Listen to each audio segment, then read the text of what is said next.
It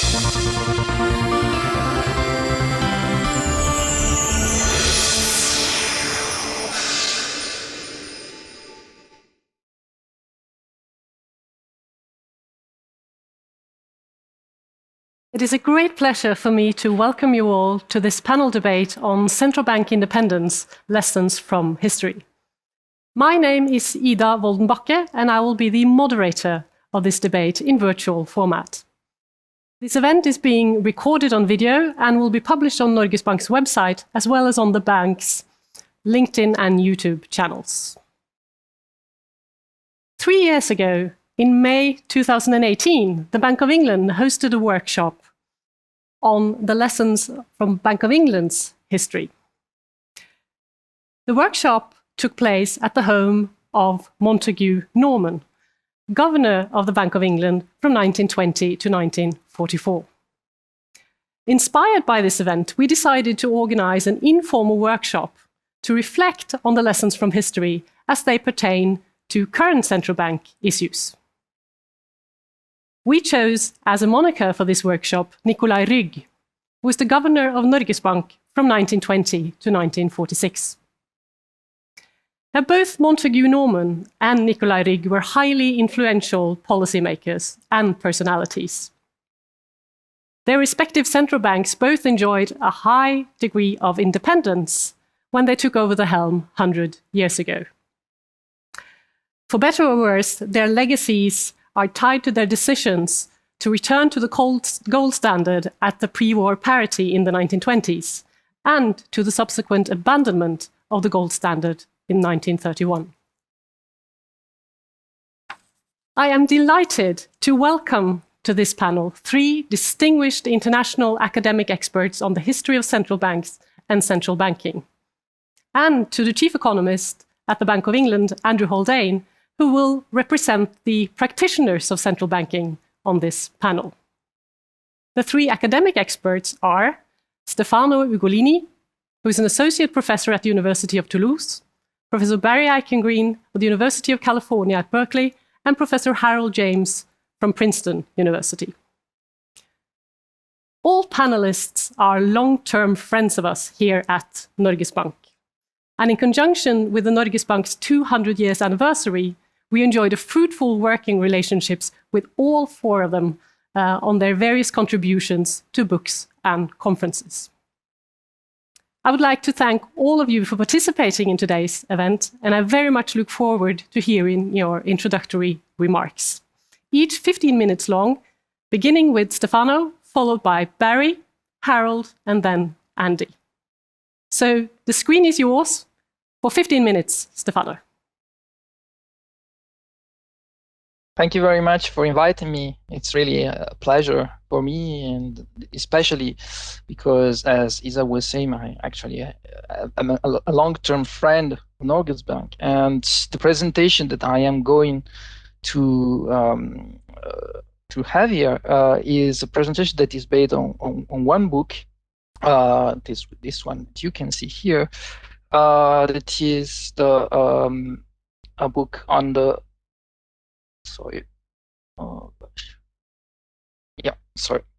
It is a book that actually is a sort of spin-off of Norges Bank Bicentenary Project, because it is the output of a research project that I started when I used to be a postdoctoral fellow at Norges Bank many years ago.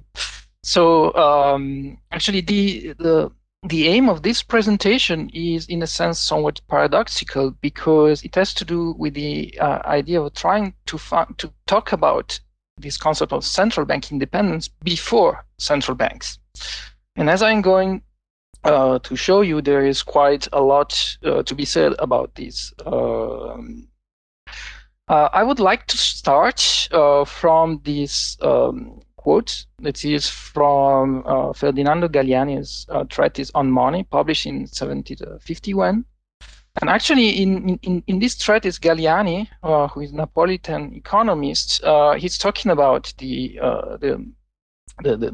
bank's vision of Naples. And he says that the credit of our banks has been maintained then because the court has behaved almost as though were not even aware of their existence.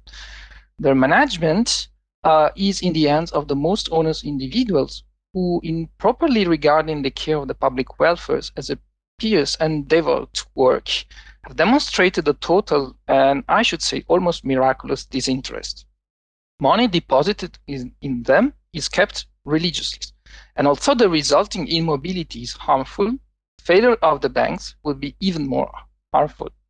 So, in a sense, in this in this quote that is from a quite early period, you do see, in a sense, already encapsulated the eternal trade-off about the question of central bank independence. Of course, you do have to find some solution to have some distance from the political power to those in charge of money issuance, but at the same time, there can be some rigidities that can out of the fact of this separation.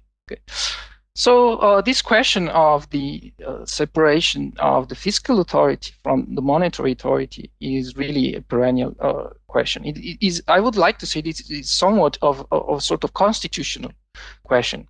And actually, it is explicitly dealt with even by Montesquieu in his arch-famous treatise on the spirit of laws, where he's credited for having invented the concept of the separation of powers.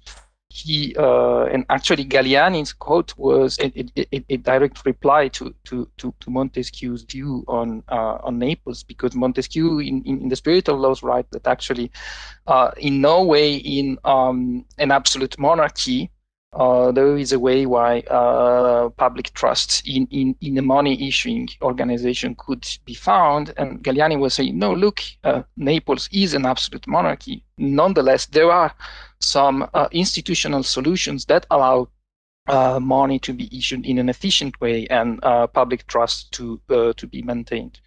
So what I would like to do here is a very quick presentation going through the very, very long term, and to try to see how this problem of the separation of power between the fiscal authority and the monetary authority has been dealt over time.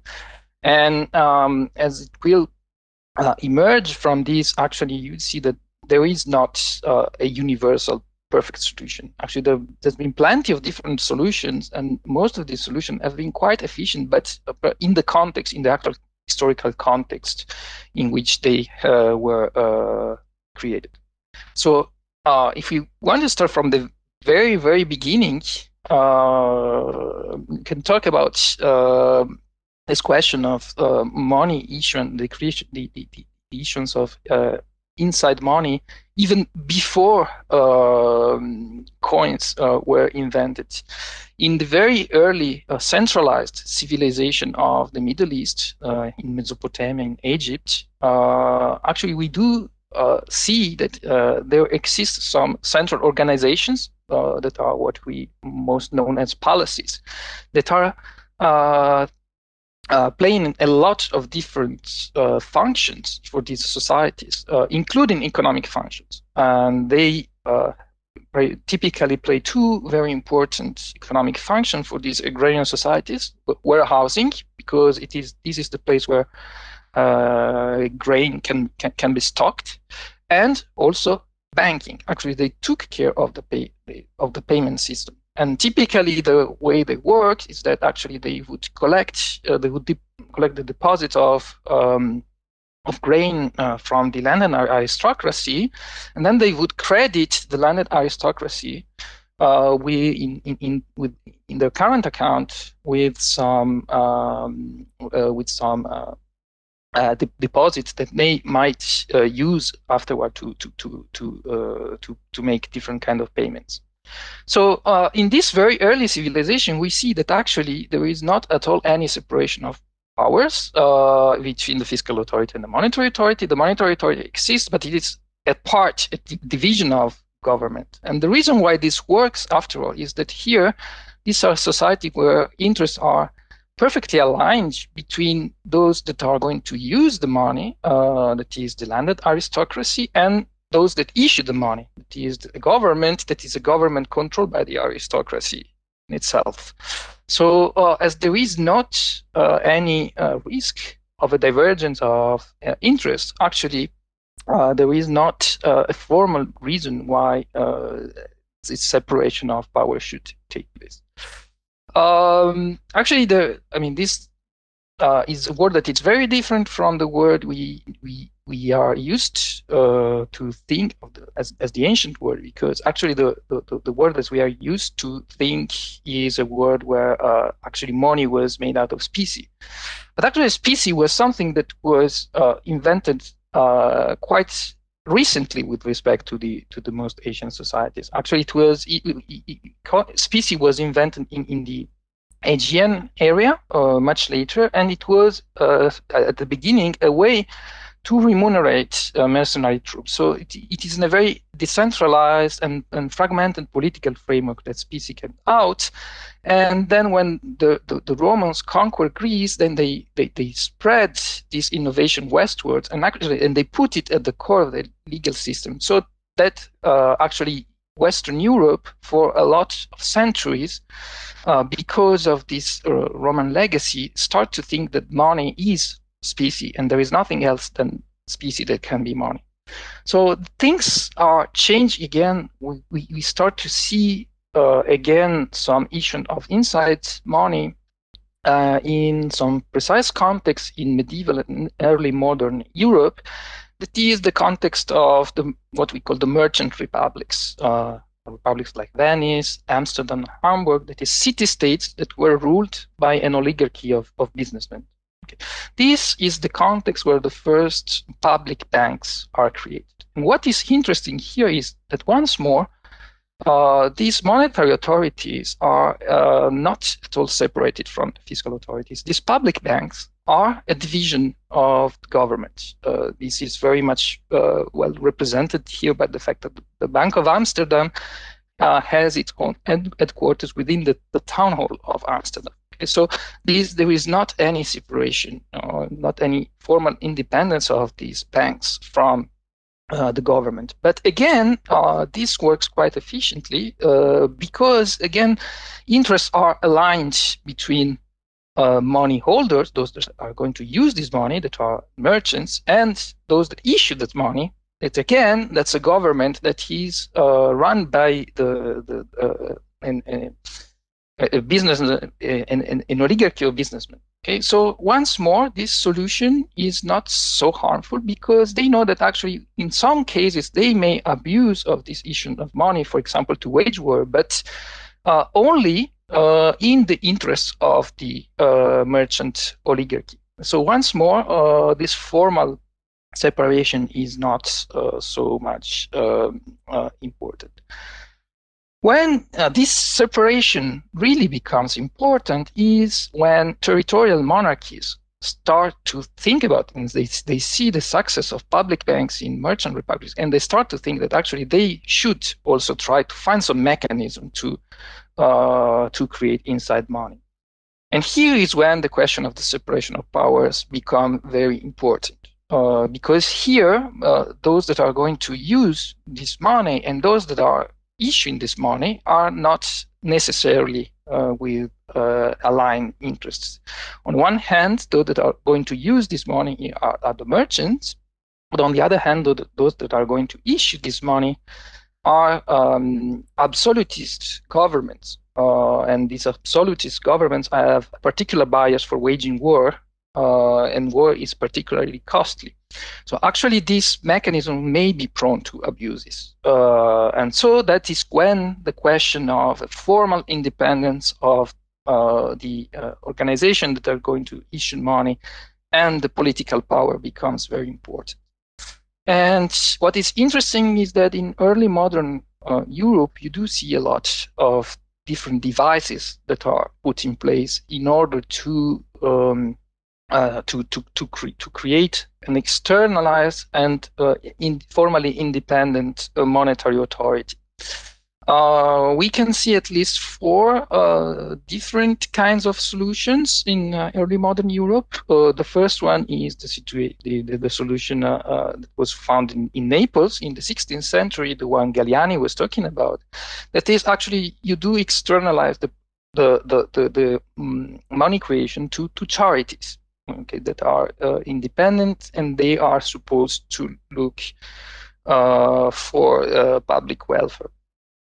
Another solution is the solution that is found in Sweden, where a central bank is created. The Bank of Issue is created, but it is the Parliament's bank, and the king doesn't have any power on it.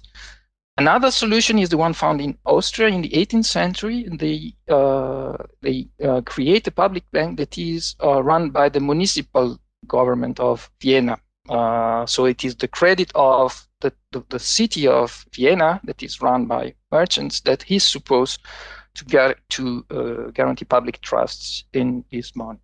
And then the fourth and most famous solution is, of course, the English solution, the idea that you do externalize this money creation mechanism to a joint stock company, to a private company. And that is, of course, the model of the Bank of England.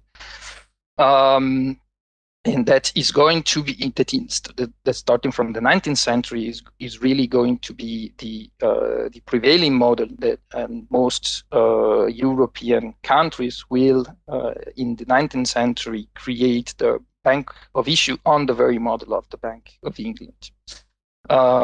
In this, there is also an exception to this, but it is the exception that is proven the rule. It is the case of France, because John Law's bank created in France did not respect this principle of the separation of power. And as you know, this was a big catastrophe for France. So in a sense, this is something that really confirms the fact that a formal separation of power in such a situation is really necessary.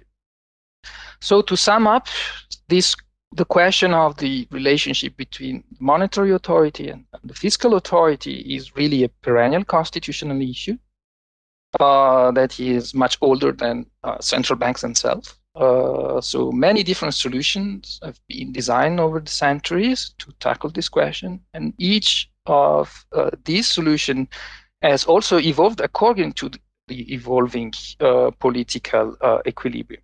So that's the dynamic relationship, after all, and there is probably not a perfect solution set in stone, but any solution is maybe adequate to the spirit of those times.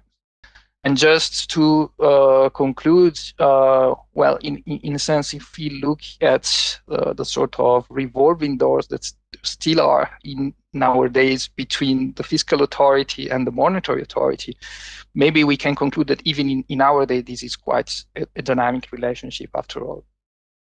And that's all. So thank you very much for your attention. It's very nice to be back at Norges Bank, if only virtually, where Stefano talked about 2 millennia of central banking history. I'm going to talk about 2 decades, the 1920s and the 1930s, because arguably that was the period when the outlines of modern central banking came into view. The prior period, before World War I, central banking was largely a rules-based matter. I would argue that central bankers followed 5 rules. And now I pause for a little quiz for the audience. How many of those 5 rules can you name?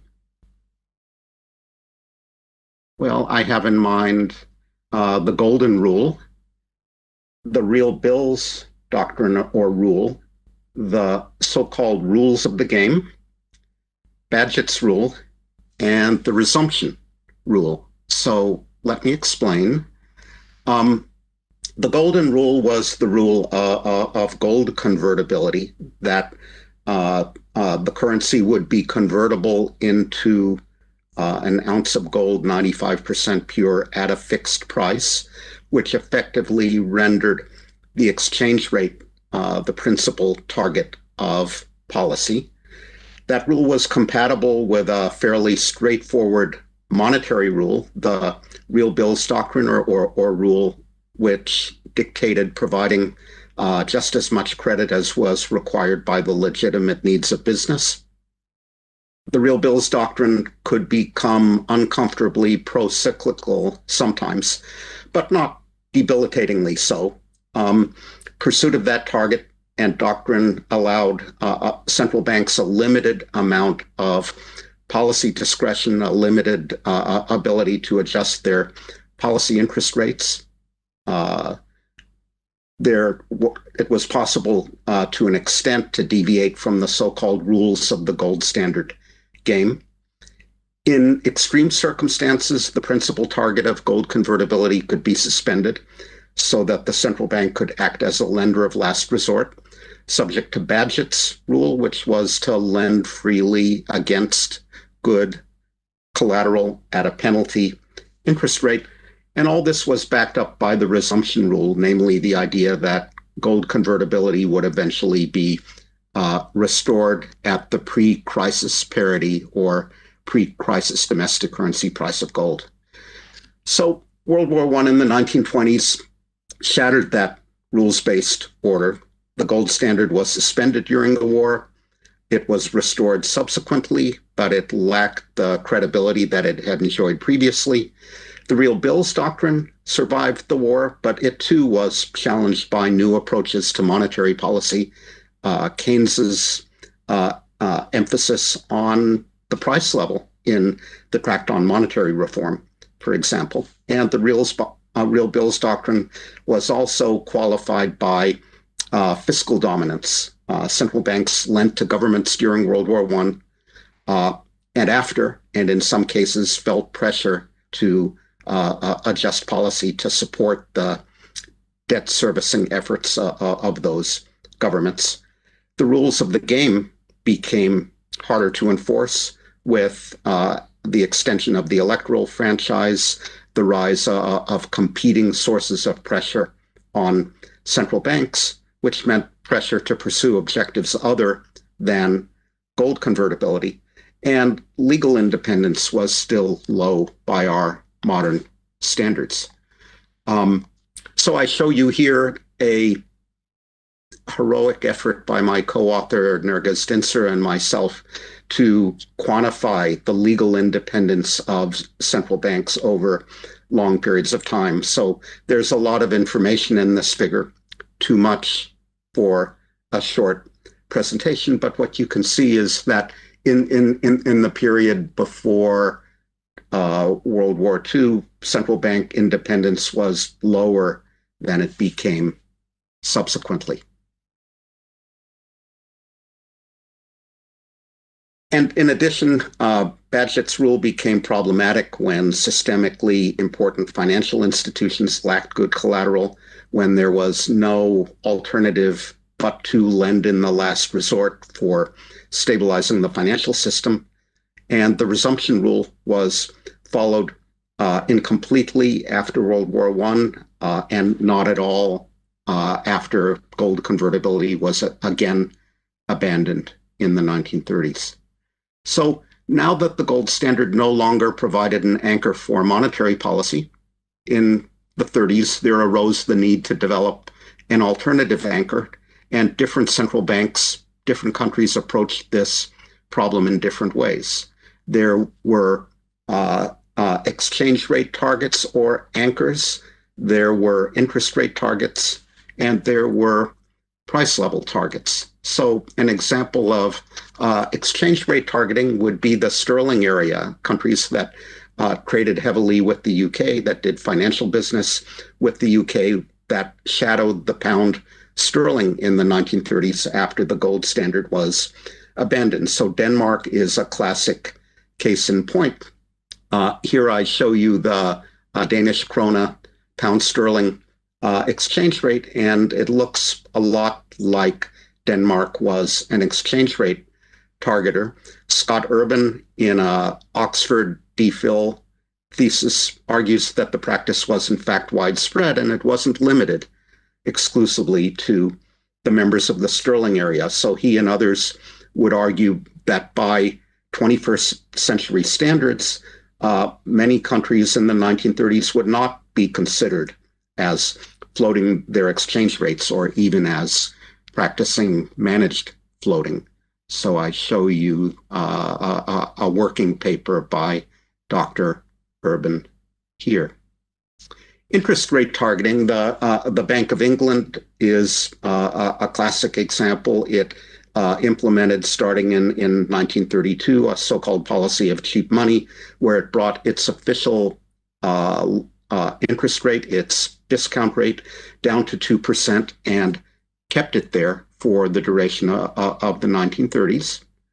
And you can see that that low and stable discount rate, that low and stable bank rate, translated into low and stable treasury bill rates and market interest rates as well. So this is not an endorsement of interest rate targeting under any and all circumstances, but it's the observation that this was one approach that interwar central banks tried, and it served them well during and indeed again immediately after World War II. And finally, price level targeting. So Sweden's prominent economists, including Olin and Lindahl, advocated that the Riksbank adopt a price level target starting in 1931. And there are scholars who somewhat more controversially would argue that the United States, when Franklin Delano Roosevelt took the country off the gold standard in 1933, and argued that he would keep the country off the gold standard and buy gold at progressively higher prices until the price level had been restored to 1929 levels, was similarly in effect implementing a price level oriented monetary strategy. So Gary Egertsen would be an example of a scholar who makes that argument. At the same time, in the interwar period, there was a diversification of the goals and objectives of central banks, reflecting what I described before, the extension of the electoral franchise and the political pressures associated with that fact and felt by central banks. So central banks came under pressure to address unemployment problems and growth problems. They contemplated what we would today call macroprudential concerns over the level of stock prices in the United States, for example. They helped governments with debt management problems. There's that issue of fiscal dominance again, where an example would be the falsification of its balance sheet by the Bank of France. Starting in 1923, there were limits on the credit that the Bank of France, legal limits on the credit the Bank of France could advance to the government, which it circumvented by publishing a false balance sheet. And central banks even pursued industrial policies. A prominent example of that would be the role of the Bank of England in industrial rationalization, which essentially meant reorganization of the staple industries, cotton textiles, iron and steel, and so forth, which came out of World War I with excess capacity. And lo and behold, it was the central bank that took a leading role in addressing that problem, presumably because of its proximity to the city and private financial interests that could help with that problem. So normally you would think that with new responsibility comes new transparency. So today we hear talk about central banks possibly addressing problems of climate change and inequality, worries about the implications for independence, the response to which often is, well, central banks need to become more transparent about what they're doing in order to be more accountable to the public and maintain and defend that independence. Interwar central banks didn't do too well in terms of responding to their increased responsibility with increased transparency. There was that Bank of France episode that I mentioned a moment ago. Montague Norman of the Bank of England was famous for the phrase, never explain never. excuse. So I think a lot of the political tension around central banking in the 1920s and 1930s arose from this tension between independence and increased responsibility on the one hand, and very long lags in the movement to increase transparency on the other hand. Finally, there was the role of central banks in the interwar period as lenders of last resort, as assisting financial intermediaries by providing emergency loans and so forth. This was not exactly an interwar innovation. So the Bank of England, the Swedish Riksbank, the two oldest central banks in the world, had experimented with last resort lending earlier. Sir Francis Baring, Walter Bagehot had written about it earlier. But newly established central banks like the Federal Reserve, established in 1914, were slower to recognize and acknowledge this responsibility. Central banks were aware, by and large, that they had a role in the maintenance of financial stability, but pursuit of that responsibility, implementation was spotty, and in some cases, like that of the Federal Reserve, the powers or the discretion of the central bank was limited. So the Federal Reserve, for example, was permitted to loan only to member banks in return only for certain kinds of collateral, short-term commercial and agricultural paper, which meant that it could aid member banks with the right kind of assets, but not others. So it was in response to that fact and in response to the disproportionate failure and closure of non-member banks in the early 1930s that the US Congress added Section 13.3 to the Federal Reserve Act. And you will know, as students of the global financial crisis, that Section 13.3 was critically important in 2008, 2009 in allowing the Fed to discount for any participant or facility with broad-based eligibility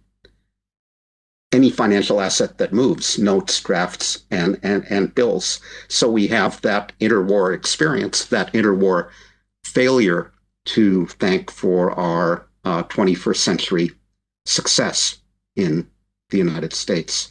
So in all those respects, I would argue the interwar period was the crucible of modern central banking. It occasioned the move away from the rules-based pre-war approach. It required a search for new anchors for monetary policy, the kind of new anchors that central banks utilize today. It was marked by the diversification of policy goals and objectives for central banks, something that we're seeing again in 2021. So I think it can be argued that central banks took on their modern cast in this period, but without the strong legal independence and without the transparency that characterize modern central banking, a tension that may explain why the experience of central banking in this earlier period was fraught. So thank you for your attention. Thank you. It's an enormous pleasure to be here with you, or at least to be with you virtually in the Norges Bank for this fascinating discussion. The tone of the discussion, I think, about central banks changes remarkably in the period after the Second World War. And so although it's right that many of the themes that are associated with modern central banking appear in the interwar period, the language that comes up afterwards is quite different. And the arguments about central bank independence are largely concerned with one particular topic, with price stability, combating inflationary legacies, breaking inflation expectations. Those are really different in the sense that before, the major functions of central banks were discussed in terms of facilitating government debt or maintaining the stability of the financial system. So Stefano talked about this right at the beginning with that document from Ferdinando Galeano from the middle of the 18th century. That's about financial stability. But this new motivation about price stability comes in the aftermath of the Second World War. And I think particularly in the case of Germany, and it comes from the outside, the United States military authorities identified a permanent, deep-seated, long-lasting, deeply embedded German tendency towards inflationism. Inflationism in the name of securing greater resources for a state that clearly massively abused its powers. The answer to that was a strict framework imposed from the outside in, first of all, the Bank Deutsche Länder, and then the inheritance of that is taken over by the Bundesbank, and the philosophy of the Bundesbank is eventually transferred to the whole of Europe. But the same discussion took place in the United States, and it formed the backdrop to the famous 1951 Fed Treasury Accord, which allowed the central bank the flexibility in the prices that it paid for government debt, hence an effective control of interest rates. The modern version of this debate, the academic version of it, comes about not so much as a result of the response to the Second World War, but as a response to the so-called great inflation of the 1970s, as well as to later episodes of recidivism, outbreaks of inflation, especially in the late 1980s in the UK, but also in the United States. And during the 1980s, there's a substantial academic literature that develops about inflation performance, but also about the link between inflation performance and macroeconomic stability and growth. The new consensus suggests that in industrial countries, but perhaps also more generally, central bank independence is correlated not only with lower rates of inflation, but also with enhanced economic performance. So it's not just a preference for stable prices that pushes this new debate. It's already well known at that time that monetary authorities were frequently subject to political pressures. The 1970s is full of that. And the long-term consequences of that didn't look good.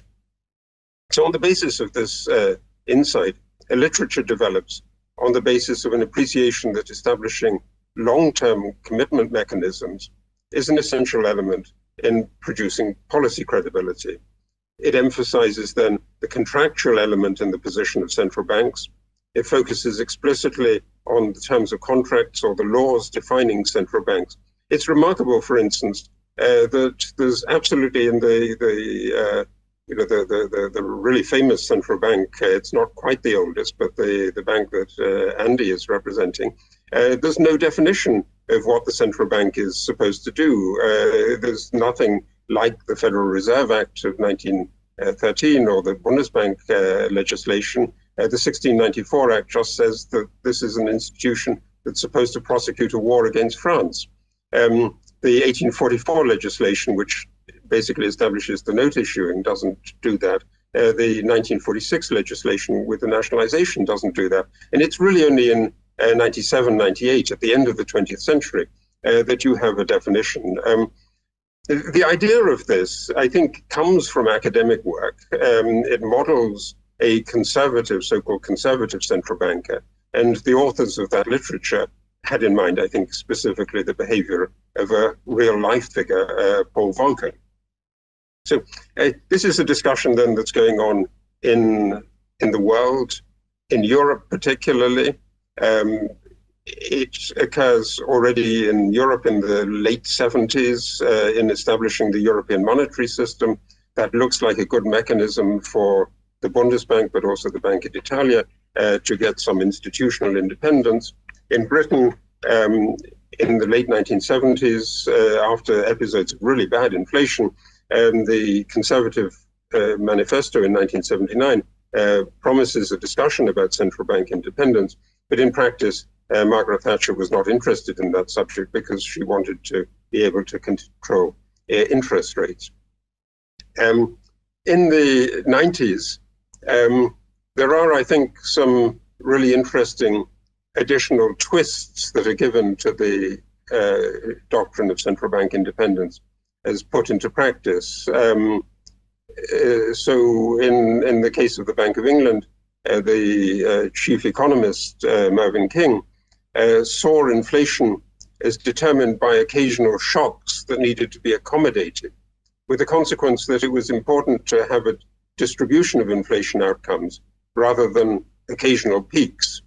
In that way, the central bank might actually give a better performance than what he nicely termed the inflation nutter, the conservative central banker, and he did that provocatively in a paper given at the very conservative Swiss National Bank. Secondly, central banks, as they moved on this path, emphasized that they were acting in conformity with an international trend, that this was an action of what was called, in rather sexist language then, the coordinated brotherhood of central banks. Or as Mervyn King put it, to quote Mervyn King again, it's after all easier to lose weight when one's own family members are on the same diet. And third, there's a resumption of one of the themes of the discussion of the interwar period that Barry was speaking about. Montagu Norman had been concerned not only with fiscal dominance, what we now call fiscal dominance, but also with financial dominance. And it was important to get the central bank out of the purview of the pressures and the interests of the banking system. So the move to central bank independence involves a concept of delegation for a specific, very narrowly defined purpose, monetary stability, that meant that central banks necessarily had to slough off their former multifunctionality, their really long-standing engagement with all kinds of other issues, with debt management, with engagement in financial stability, industrial policy, which had been a core concern of many central banks as a legacy of the Great Depression. That logic of delegation, I think, should have contained, and it actually did in Norway, so Norway is an interesting case in this regard, a parallel process of delegation for fiscal policy to independent groups of experts, fiscal councils, committed to following a fiscal rule that might, in the same way that the monetary target can be defined by a political authority in a political process, be set through a political process, but the task of the central bank and the monetary policy committee or the fiscal council is to implement the job that it's been given. At the end, I wanted to turn to the converse side of this debate about central bank independence, because it hasn't been given so much theoretical attention. The logic might be, though, appealingly, or maybe perhaps not appealingly, obvious. If it's true that harmful levels of inflation and the concern with price stability require the remedy of central bank independence, don't dangerous deflationary tendencies require the opposite? Don't you need a reversal of central bank independence? And that can be put in more polite terms. Fiscal monetary coordination is a kind of polite euphemism for this discussion. And perhaps also a return to that multifunctionality of central banks that's characteristic of the interwar period or of the pre-modern period as a whole. And I think it's well perceived by central banks after the global financial crisis. They see the institutional dangers. They frequently express their frustration at being at the center of the effort to shore up the world against economic collapse. And they think that there's more fiscal effort required. That's articulated, I think, very, very powerfully in the European discussion, where the Maastricht Treaty had constructed the world's most independent and, in the eyes of its critics, the least accountable central bank. Mario Draghi was pushing constantly for more fiscal coordination, but his predecessor, Jean-Claude Trichet, had expressed the same kind of argument. And when he leaves the ECB, Draghi concludes monetary policy can still achieve its objective, but it can do so faster with fewer side effects if fiscal policies are aligned with it. And Europe is again and now, I think, the guinea pig for a development of central bank theory that fits in with policy concerns. The issue, I think, is that when you move to banking support, that has a major fiscal element. If you look at the story of the financial crisis, a lot of the initiatives really come from governments, come from treasuries, come from prime ministers and presidents. And as the central banks moved back into financial regulation, so the ECB didn't do financial regulation before, it does now. The Bank of England was pushed out of financial regulation in 1997. It comes back in the aftermath of the financial crisis. But that's also a discussion about favoring or disadvantaging specific sectors of the economy. And whenever I think distribution is at stake, the choice looks political and the logic of delegation looks much weaker. By the end of the 2010s, on the eve of the COVID pandemic, this view had become a practical policy consensus. But in response to COVID, there's more uncertainty about the future inflation trajectory. The range of forecasts has increased immeasurably. Are there inflation dangers now that would lead us to push for more central bank independence again? Or are there deflation risks in the crisis? And that would indicate the need to continue with the post-2008 course. I think in this climate of uncertainty, some of the old arguments against central bank independence will appear again. In the aftermath of the First World War, the central banks that continued a monetary accommodation of fiscal dominance did so because they justified their policy as a patriotic necessity. That's the line that the notorious Reichsbank president Rudolf Havenstein in the great inflation, the great hyperinflation of the early 1920s, pushes. And the language of patriotism appeared exactly in that famous debate in 1951 between the Federal Reserve and the Truman administration. The Truman administration emphasizes again and again that it's important to control the spread of communism. This is the Korean War. It's important to control the spread of communism. We must combat communist influence on many fronts, Truman tells the assembled Fed governors. And to do this, we need to maintain confidence in the government's credit and in government securities.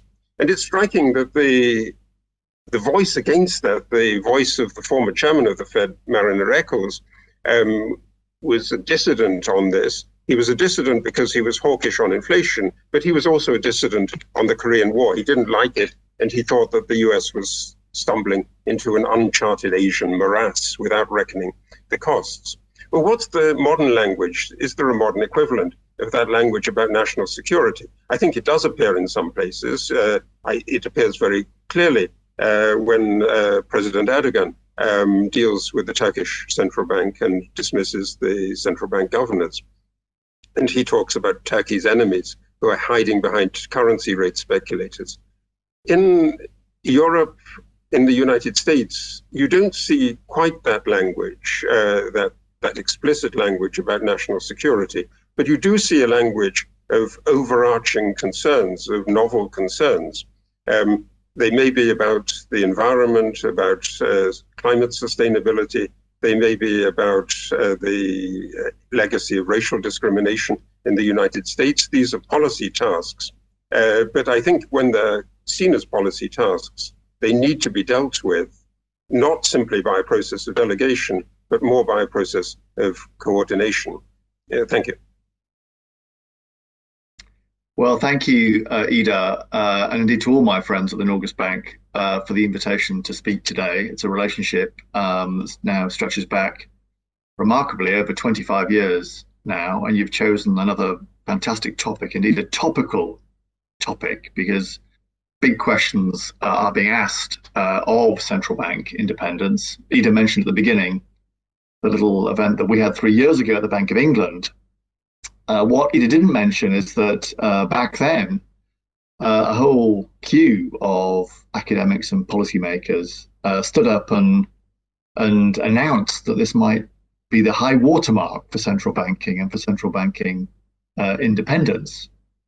And here we are 3 years later with central bank balance sheets even larger and some even greater questions about central bank independence being asked. Well, Stefano and Barry and Harold have really set out beautifully and brilliantly the long history of independence and the contours it's taken. So there's no need for me to repeat that, even if I could. I'm going to focus instead, as a humble practitioner, the sort of Keynesian dentist on the panel, on some of the more recent history of independence and what the evidence tells us. Indeed, what the evidence can tell us, what we know, if you like. But as importantly, looking forward, what we don't know and remains untested as regards central bank independence. So let me start by looking backwards, because whether or not we've reached the high watermark for central banking, what plainly is the case during the 20th century was that central banking came of age. At the start of that century, around 1900, there were only around 18 or so well-defined central banks globally. The Norges Bank and the Bank of England were among them, of course. By the end of that century, however, pretty much every country on the planet had a central bank, as the left-hand picture here demonstrates. In other words, central banking had become synonymous with nation-state building, with statecraft. But in some ways, I think, even more remarkable was that by the end of the century, 20th century, the lion's share, 80 or 90% of those central banks were operationally independent for at least some of their functions, as the right-hand side demonstrates. A remarkable transition in a relatively short period of time. And one interesting question is, how did we get there? Well, as all of our speakers have mentioned, it differs, of course, across different central banks. For the Fed, for the Bundesbank, for the ECB, independence was built in at their creation. For many more central banks, however, it emerged organically as a response to circumstances, in particular, as Harold mentioned, the experience of the so-called Great Inflation of the 1970s.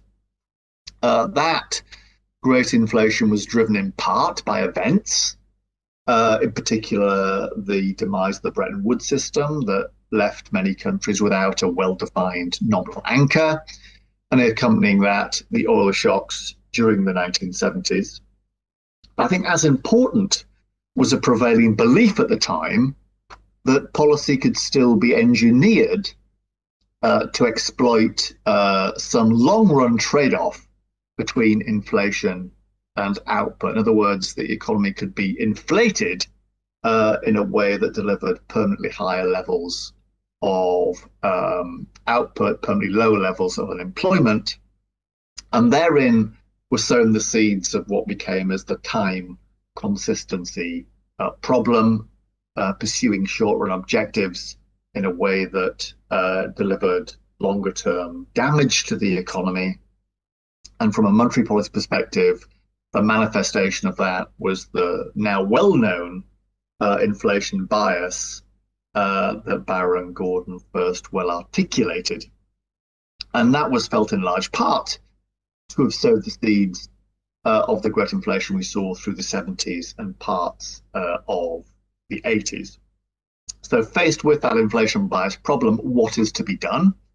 Well, again, theoretical salvation came in the work of Ken Rogoff on so-called conservative, or what these days might be called independent central banks, who could achieve, in principle, the loaves and fishes miracle of both lower levels of inflation, removing that inflation bias, at the same time as not increasing the degree of volatility in output and inflation, a free lunch, if you like, of both better inflation and output outcomes. Now, to what extent has that free lunch been delivered in practice? Well, this just looks at the relationship between central bank independence and inflation on the left-hand side and output variability on the right-hand side across a selection of countries over the period between 1970 and 1999. And the clear takeaway is that indeed something of a free lunch could be delivered.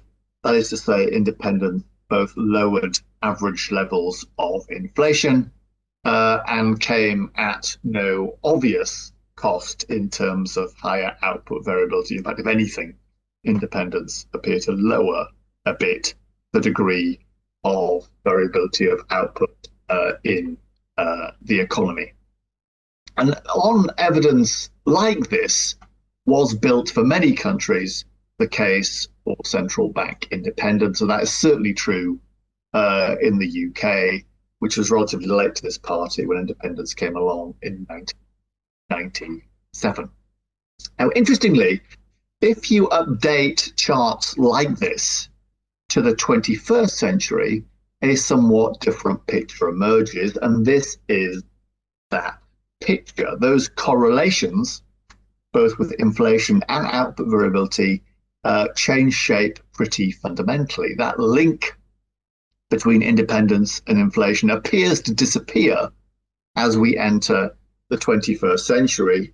This picture just look at that rolling correlation between the two. And as you see, as we enter the 21st century, that correlation disappears to pretty much nothingness.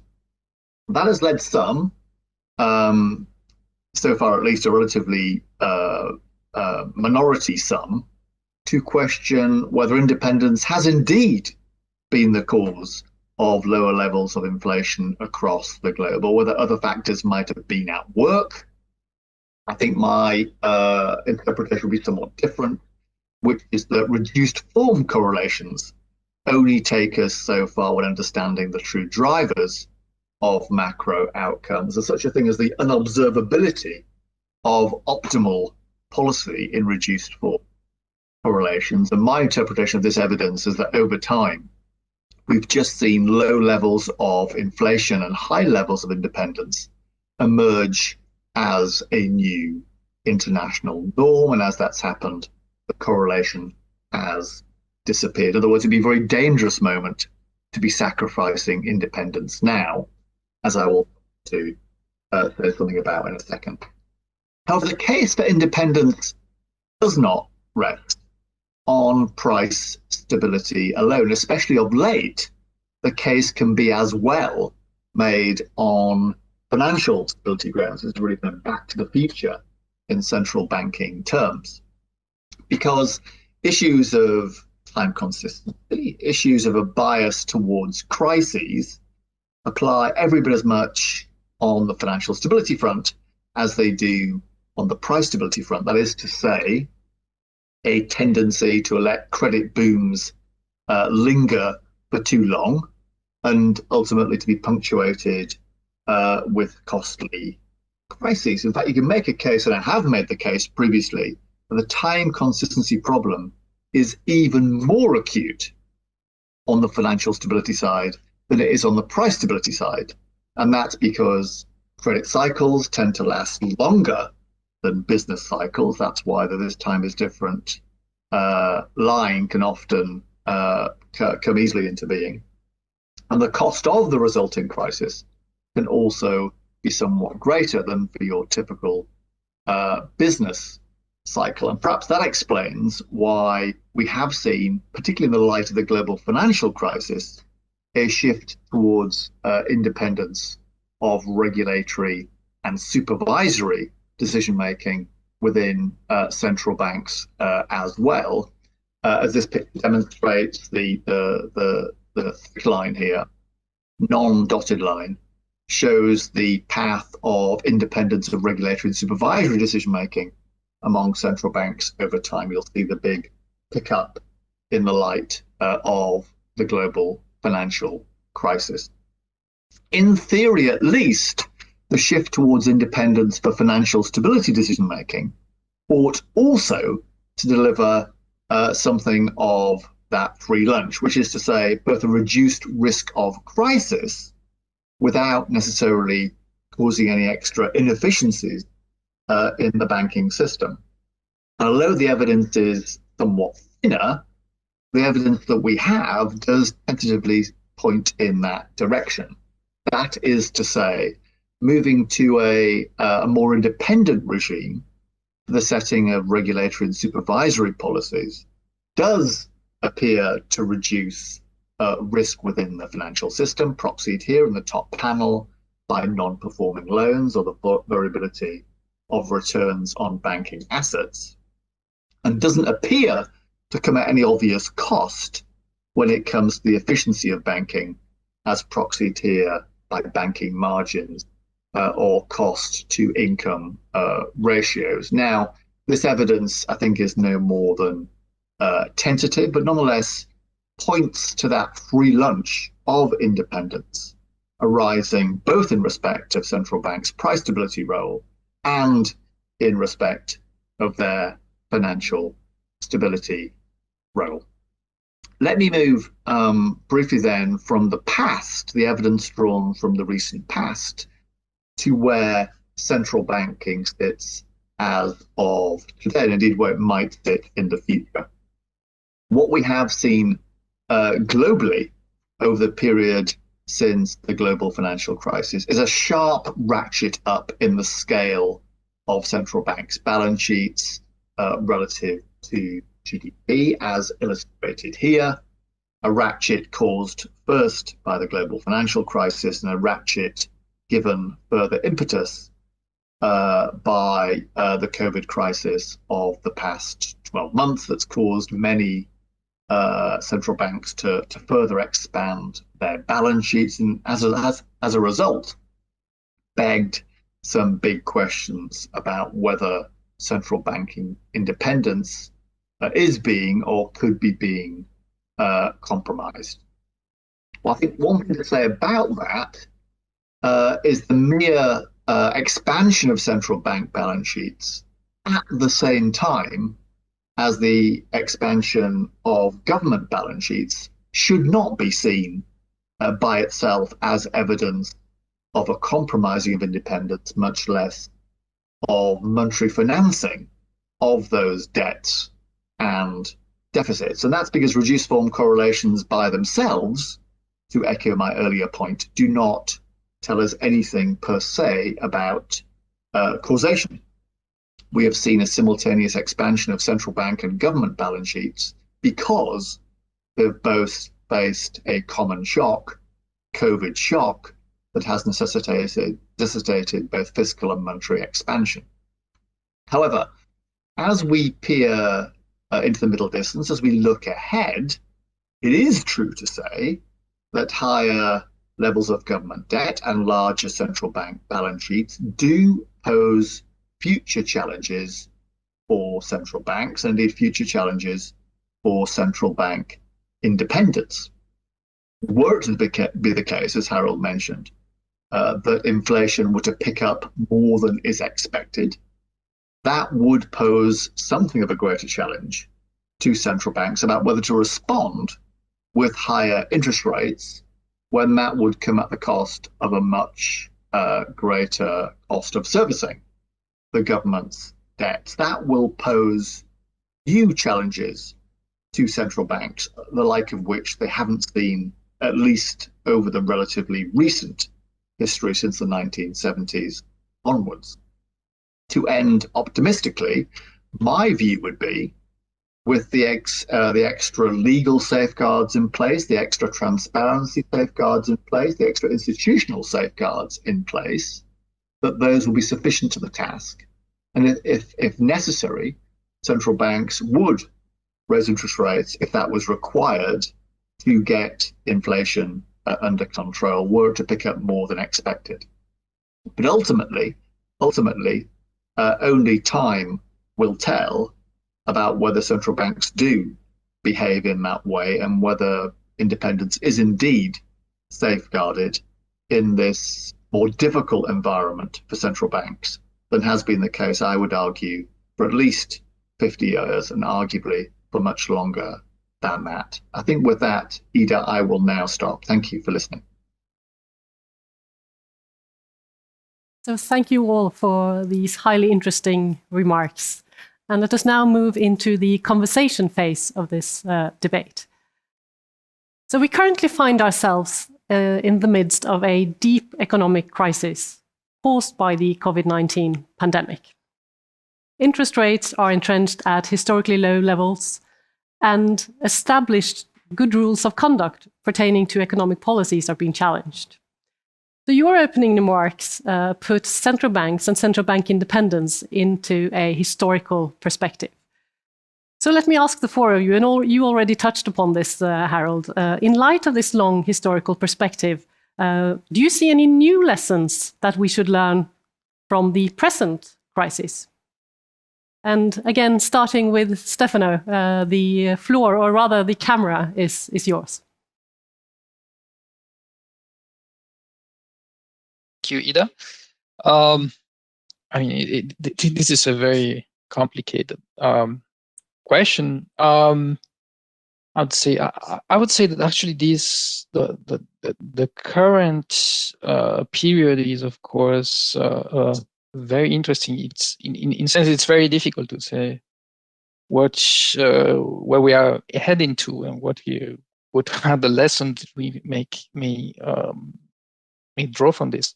But one thing that actually I would very much like to point out is that actually there's been quite some surprising things going on that went maybe somewhat unnoticed. That is actually central banks did some extraordinary things actually, and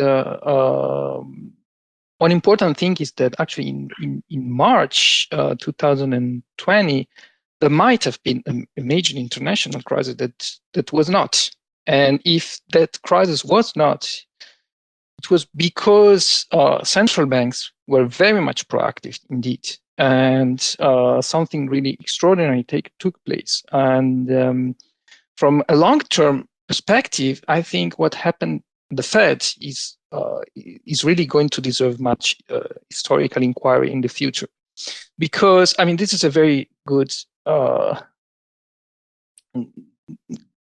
example. I mean, as these dynamics of central bank independence, because on the one hand, you had at the White House quite an isolationist government. You would have expected this government to put much pressure on the central bank only to focus on domestic perspective. But on the other hand, in the Fed really puts into place a much internationalist policy. I mean, the repo program that was put forward was really dramatic, and it really prevented a major international currency crisis from taking place. And so, in a sense, this may be a good example of the fact that central bank independence can be a good way of insulating monetary policy from partisan politics in a way that is, I mean, it's maybe convenient even to partisan politics in a way, because they are not going to bear responsibility for something that they acknowledge they would have that is welfare maximizing, but they cannot afford actually telling their voters that is. Thank you, Stefano. Barry, would you like to comment on this question? Well, there are three economic historians on the panel, so it's tempting to respond. No, there are no new lessons, but there are some very old lessons of which we're being reminded. I think the first one is that central bank independence is always imperfect, incomplete, contested. Harold reminded us of the famous experience in the US after World War II, the conflict between the Fed and the Truman administration. But there are many, many other such examples from US history and from central banking history more generally. I may be overly sanguine, but I'm not yet alarmed over potential threats to central bank independence going forward, because I see them as part of a long-term pattern. And I think central bank independence currently being stronger in many places than ever in the past. There's hope that this institutional arrangement will survive the pressures to come. The other thing I think history reminds us of is what an anomalous period the 1970s through the early 2000s was in terms of the singular focus of central banks on price stability, on maintaining low and stable inflation. If you look over the longer history, you see that central banks more typically have had a variety of different economic and financial functions. And now that we seem to be returning to that, not only with central banks assuming more responsibility for financial stability, as Andy emphasized, but also with these discussions of the role of central banks in averting climate change and dealing with inequality problems and so forth. I think there are analogies with that in the history as well. And the challenge to independence going forward will stem not only from the potential for fiscal dominance, as Andy emphasized, but also pressure for central banks to pursue other social goals. Thank you, Barry. Harold? So thanks, Ida. It's been a great discussion. I think Stefano really raised a very important question with this immediate action in March 2020. Was it the internationalist action or the globalist action of a central bank against an America First administration? I don't think that's quite the right way of thinking about it, in the sense that there's a very obvious American interest as well in not having a collapse of the international financial system. And the American banks and the American financial system more generally is going to depend on flows from other countries. We have this enormous deficit. We need to finance it in some way, and you really can't blow that up. And so I think maybe one lesson of history that I get out of this recent experience is that we're in a very, very dangerous moment in terms of challenging international connectedness. We think, if you think of the discussion about vaccine nationalism, every country should do for itself rather than to get global common goods going. But you think about it for a little bit longer, and you really see how interdependent the world is, that we're in a terrible mess if there's a major outbreak in Brazil. So it's not enough for countries to deal with their own problems. And there, I think the interaction between what central banks can do and what they should worry about and the broader concerns is really critical, because when you look back to big historical episodes of crises of scarcity, so I think of a long wave of globalization from the early 19th century that's interrupted. But there are some moments, the 1840s, with lots of scarcities, with hunger, with famine, most famously in Ireland, but all over Europe. Think of the 1970s. And the critical thing is to get global interconnectedness going after those episodes. And in both cases, that did happen. But in both cases, it happened with a little bit of a surge of inflation. And so this may be a very unpopular or difficult thing to say, but a temporary surge of inflation when you're getting the world going again is not altogether a bad thing. And if you think of, for instance, either the UK experience after 1979 or the US experience, under Paul Volcker, inflation at first surged again in the early couple of years of the Thatcher administration. The inflation surged, but it was part of a liberalization process. And if we have that kind of temporary shock, I'm not sure that we should treat it as a complete disaster and try to break it off because of the price concerns. But we should rather think about what we have in terms of big global public goods. And global public goods are really assured by the way in which we connect with each other. Thank you very much, Harold. Andy, would you like to comment?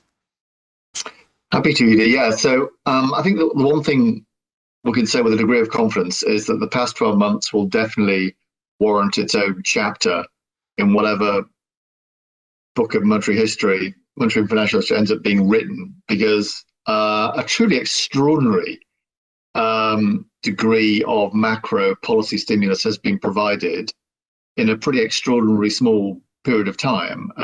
We're talking double-digit percentages of GDP in terms of QE, or central bank balance sheet expansion, alongside double digits percentages of GDP in terms of fiscal stimulus. So we've had both barrels macroeconomically having been fired on a scale that has no precedent outside of wartime. I think that partnership model between monetary and fiscal has been just as the doctor ordered. It was required of necessity, not least given the additional constraints imposed by the zero or close to zero lower bound on interest rates that many central banks around the world bumped up against.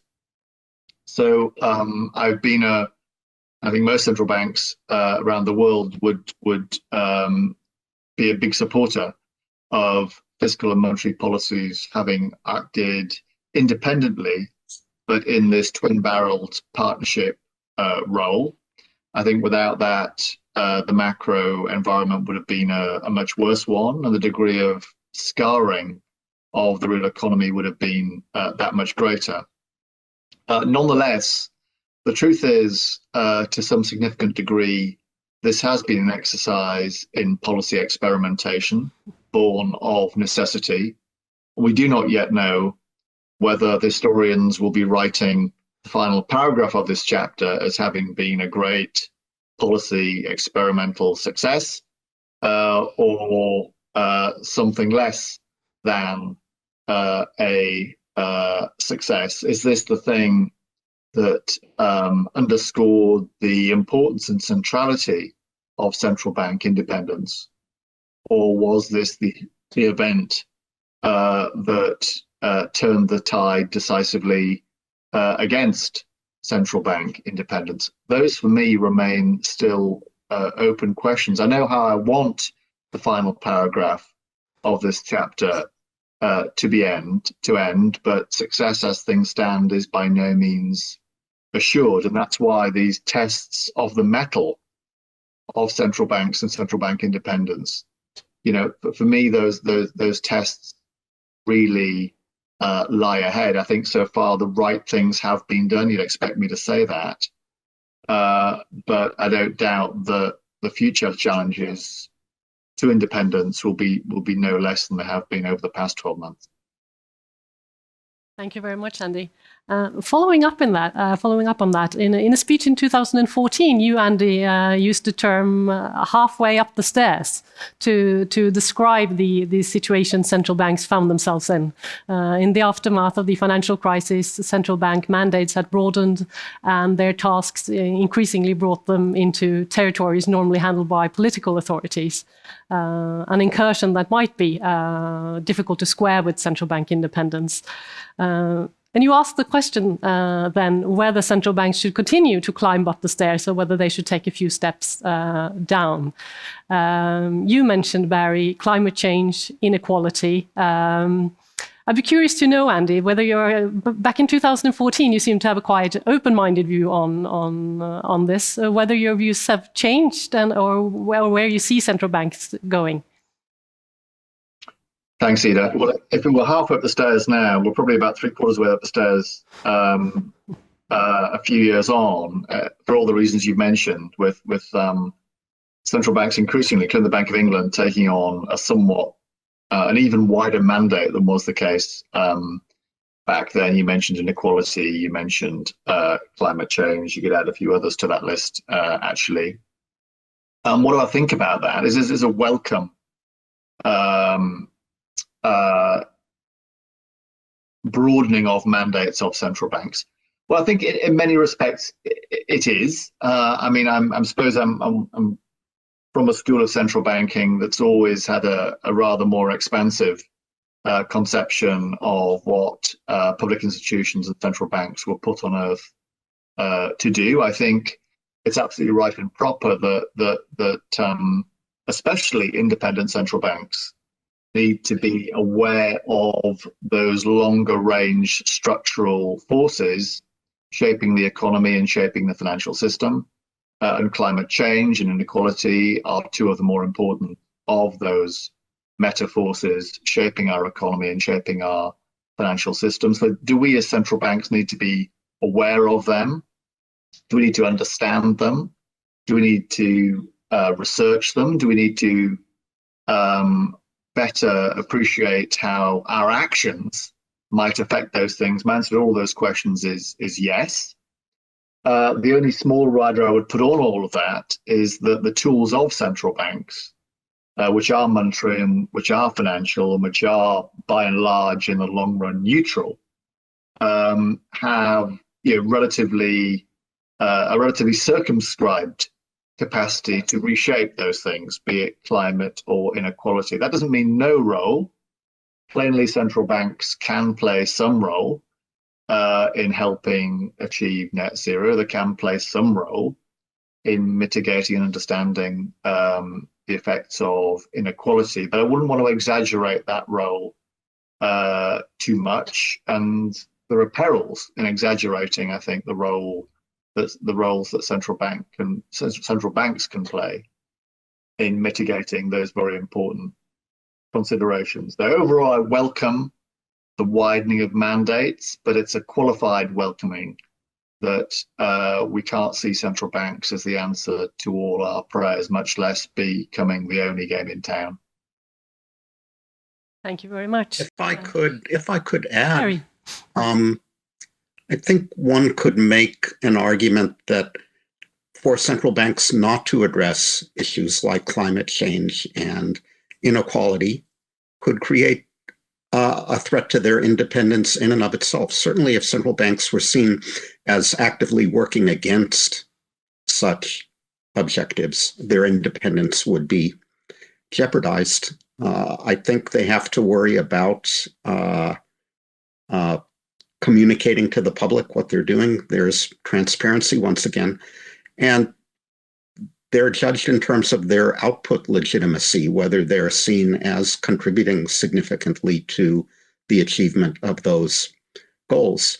I think on the communication and transparency side, Andy is exactly right that one thing to be communicated is that central banks can play a supporting role in achieving objectives that are somewhat remote from the financial tools they possess. But again, only a supporting role. Thank you, Barry. Harold? No, I think you've got that exactly right, Andy and Barry.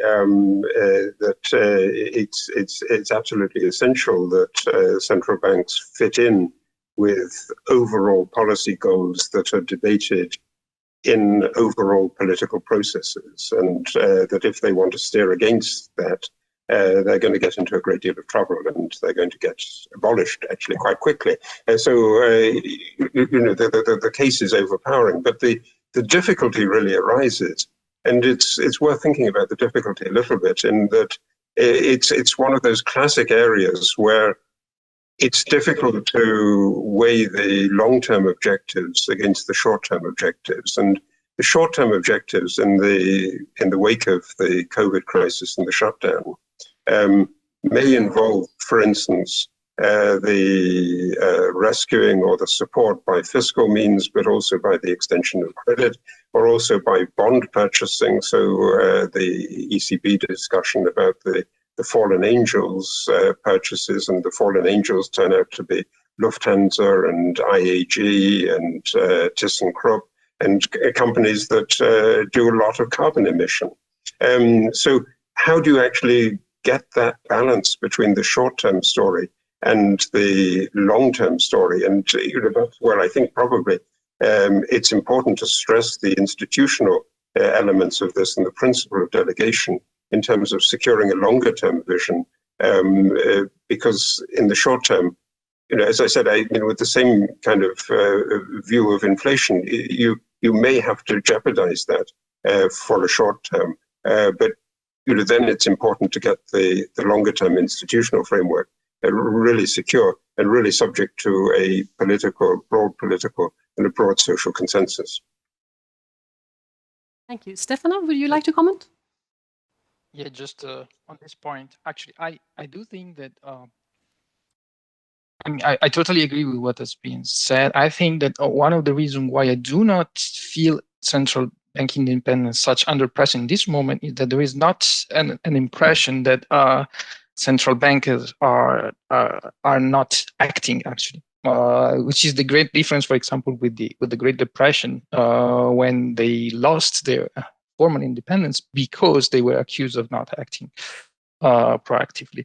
But of course, this story with credit policy may be potentially dangerous, but again, I think it will not be at all the first time when central bank have been doing credit policy. It is something that is in very much consubstantial, willy or nilly, to their operations. But one big difference with the past is that in the past, at least until the interwar period, central banks used to have, and even in the post-war here in many countries, they used to have a good knowledge of the credit system because they were used to interact a lot, not only with the financial system and the banking system, but also with the industrial system. And they used to have a lot of provincial branches, for example, in a lot of countries that used to have a deep knowledge of the economic system. And that's for sure that this is something that is lost nowadays.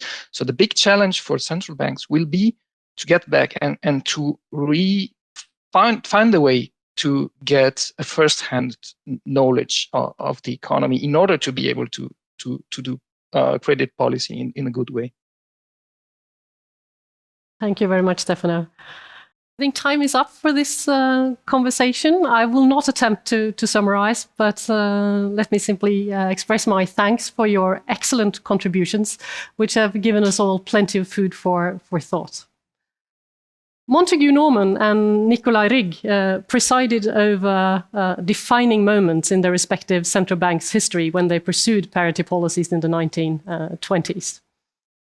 For Norges Bank, the result was that the bank was impaired in its ability to fulfill its societal roles for decades afterwards.